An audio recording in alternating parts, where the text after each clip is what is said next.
Do you find yourself getting stuck in this cycle of doing the same thing over and over as a musician, as an artist, as an instrumentalist? Do you feel like you just keep seeing the same thing over and over again, or practicing the same routines and just playing the same songs, maybe even recording the same sounding music over and over and over again? Well, this is something that happens to each one of us as an artist, as a musician, and maybe it's time we had to think on that.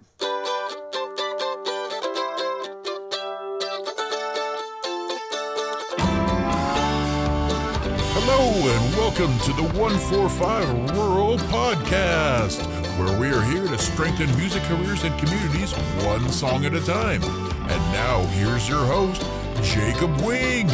Yay! Hey everybody, welcome to today's episode. We've got a great one that's going to be nice and quick, but really informative and really useful.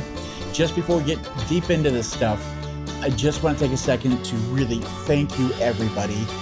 You guys have been subscribing like crazy, giving us likes, spending time watching the videos, interacting with everything. What a great community that's just starting to blossom. Thank you guys so much. If you have a second, please just take that time. If you haven't yet, subscribe, give us a like, keep the rhythm going. We really, really thank you. You guys are the best. Thank you so much. But let's get right into it. Today, I want to address this thing that we all run into as an artist, as a musician, as somebody who deals in the music world, of becoming stagnant, of feeling like we're just doing the same thing over and over, super repetitive, and it becomes very frustrating. It'll drain the life out of you. And plus, if you have a fan base that is dedicated to you and loves what you do, it's a great way to keep that, but never grow your fan base, never get bigger, never expand who you are as an artist, as a musician, never get your skills to a different level, because you're just stuck and really just not growing in any direction where you need to be going. So in 6 parts that are going to be very quick, we're going to break down how to avoid this and how to know what's going on. So first part that I just want to address, this is part 1, is just recognizing the signs of repetition. How to know when you're stuck in your, sometimes you could be doing this for, months or even years and not realize that you've been stuck in the same repetitive thing. And sometimes that's okay and sometimes it's not. Maybe there are some people out there that have hit that stride in their career and that's exactly where they want to be. They're playing the local shows. They're playing the breweries. They're out playing all the shows that they've ever wanted to play, and they never want to get any bigger than that at any moment. That's just fine. But if that's not where you're at, if you want to see how far you can take this, if you want to grow as an artist and musician, get a bigger fan base, you need to start recognizing when you're hitting those ruts and when you're hitting those walls of just repetition. And the easiest way to start recognizing it is just when you are complacent, when you step into the studio, when you step in to record something, when you step in to play a show. If you don't have any butterflies or feeling a bit nervous, that's the first thing that's going to give it away right away, that maybe I'm too complacent. Maybe I've been doing this too long. And all those things are great. And no matter what you do, you're going to become accustomed to it and grow into it and be comfortable with it. But if you're not finding those avenues to challenge yourself, to try something new, to really put yourself out there. And like I said before, if you don't have those butterflies in your stomach at least every once in a while, then you're not challenging yourself. And that's a great way to recognize what's going on. And you're really hitting that stagnant point. And we really want to get out of that for great, great reasons. So let's talk about ways to get out of that, ways to, once you recognize that you're in these circles, you're deep into these cycles of just going back and forth, putting out the exact same sounding music, never growing your skills because you're just playing the same songs and same scales over and over and over again. Let's talk about some things you can do. Part 2 of this is just going to be embrace new influences. And that's a huge one.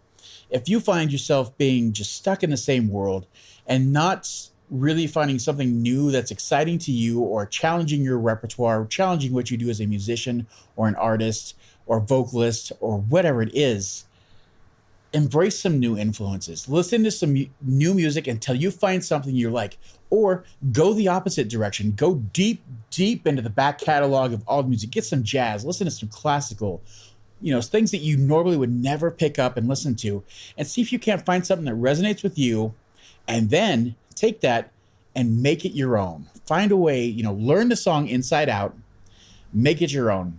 Put your influences up, make it more in your genre.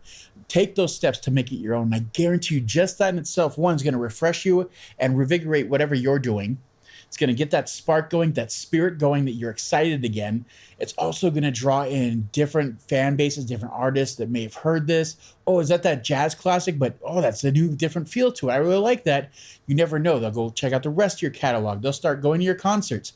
All those kind of things are huge. So definitely a great way. If you can find a new way to embrace new influences, that's a huge way to start pulling out of that repetitious cycle and get moving forward.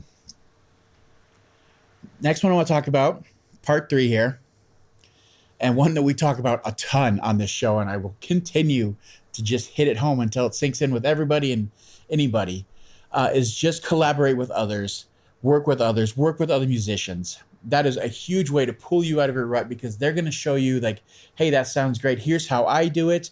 Let's see how those two things mesh together. And no matter who it is or what you're doing, if you're an open and honest person and really looking to grow, then you're going to start picking up little things here and there. You're going to start to pick up a bit of their influence and work it into what you do. You're going to see how they accomplish things faster and quicker than you might, and try to do the exact same thing. Or even if you're truly humble with yourself and open, then you'll just straight up ask them, how are you accomplishing this? How are you getting to where you're getting? How can I do the same thing?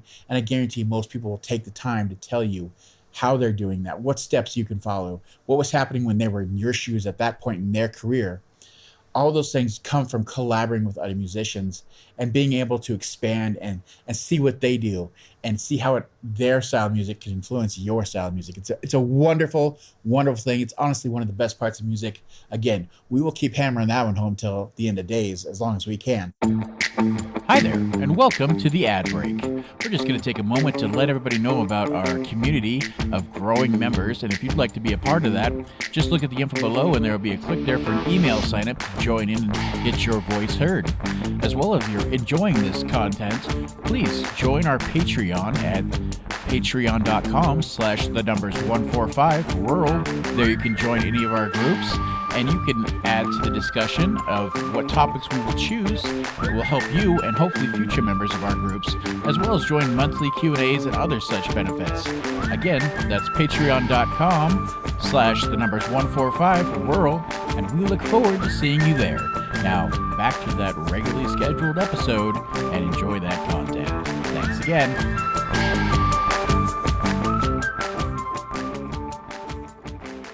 Part 4. Let's talk about challenging yourself with new techniques. And this one comes down to mostly in your practice routine, when you're at home, when you're in your bedroom, when you're in your studio, wherever it is you choose to practice or build yourself up, work with new songs, whatever it is. Make sure that you're incorporating new things. Like, are you trying different scales? Are you trying different arpeggios? Are you working in different styles of music? Have you tried different chord structures? Have you tried different arrangements of music? All of those things that you can work in as you're working out your routines, you're getting your practice routines done. If you're adding little techniques every day and you know, every week and every month, just putting little pieces in to what you do, I guarantee you there's no way you're going to stay stagnant. There's no way that you're going to just keep being the same musician, the same sound over and over, because you're adding more. You're finding new ways to express yourself. And I guarantee you when you sit down and you start putting chords together and write that next song, you're going to find a way to incorporate that or add just a little bit of that spice into that song, because you now know how to do that and you want to show it off, or you really like it. And it's just now part of, you know, inherently part of what your style is and who you are as a musician at this point, because you worked on it, you practiced it. Just doing those little techniques, the more that you can add those in, if you're feeling stagnant, if you're feeling like I'm just not getting anywhere and I'm just doing the same thing over and over and over again, nothing's working, this is a great place to start, because you're working on music, you're picking up your instrument, you're working on singing different parts. Try adding in these new techniques, try growing and pushing in that direction. That'll be a huge, huge game changer.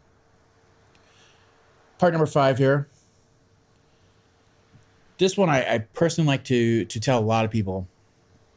And if you've come to that point where you are feeling like you're going through the same steps over and over again, you're just getting the same results, it's working, but I'm not growing, I'm not going in a new direction, I don't feel like I'm getting better at this, I'm not drawing in a new audience, I'm not finding new listeners, I'm not getting bigger shows or finding ways to connect and make moves in that direction, something you can do is to choose a new environment or choose a new team. And what I mean about that is if you've been going to the same studio or working with the same producer over and over and over and you've been getting great results, that's a great thing. But maybe just for a single, maybe for a quick EP, a couple songs, 3 to 6 songs here or there, maybe take a chance and go somewhere else just to see how it works out. Try it out. Whatever it is, just make sure that you have a backup plan. That's always great to have. Maybe the producer doesn't work out. You have somebody else. You go back to your original just for this one. Or you make sure you get all the tracks from them and you can just mix and master them anywhere else if you go to a new studio. All those things. But a new environment, again, this is taking you out of your comfort zone. You're getting those butterflies. You're trying new things. You've got to perform in front of somebody new. You've got to express yourself in front of somebody new. They're going to see the unpolished version of you. So all those kind of things really pull you out of your comfort zone. And that's the name of the game. When you really want to push yourself forward, try something new and get out there. And like we said, get that flame going, ignite that spark in your belly and get out there. This is a great way to do it.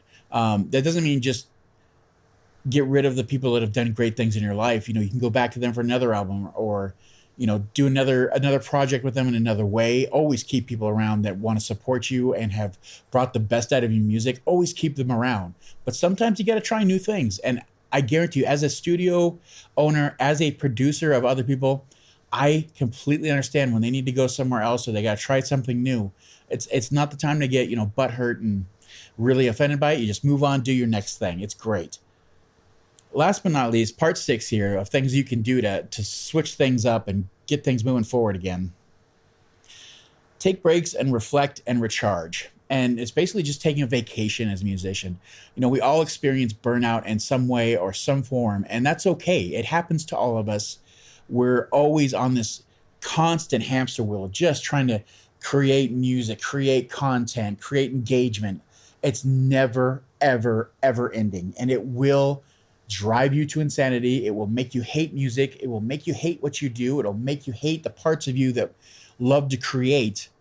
And you never want that. And sometimes it's okay just to stop, take a break, take a couple months off, take a half a year off, whatever it takes. Just take some time, go do other things, invest in different hobbies, invest in yourself, and again, try different genres and maybe go in a different direction, try different shows. Or if you're out playing, larger shows or bars or whatever, maybe go play a local brewery or a coffee shop and just challenge yourself, try different things.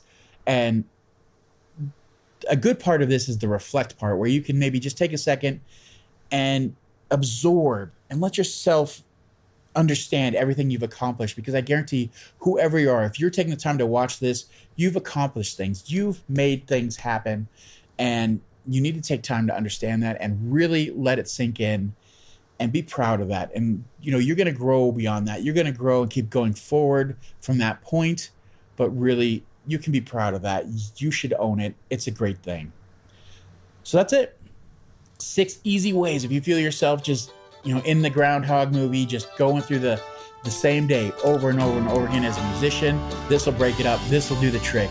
Try these out, I promise. If you have any other suggestions, please share them down below. Those are fantastic. We'd love to share it with all our community. Again, if you haven't yet, take a second, give us a subscribe. That really helps. Give us a like. Anything you can help us boost the algorithm just to keep growing things. Again, thank you guys so much for what you have done. We cannot thank you enough. And stay tuned for next week. We've got this great episode coming out. We're going to talk about how to put an EP out into the world in a very structured manner. 10 easy steps for putting out your next EP, 3 to 6 songs. If you have those ready to go, this is the episode for you. Make sure you're subscribed. Watch us on that next one. Thanks again, everybody. We'll see you on that one. Bye.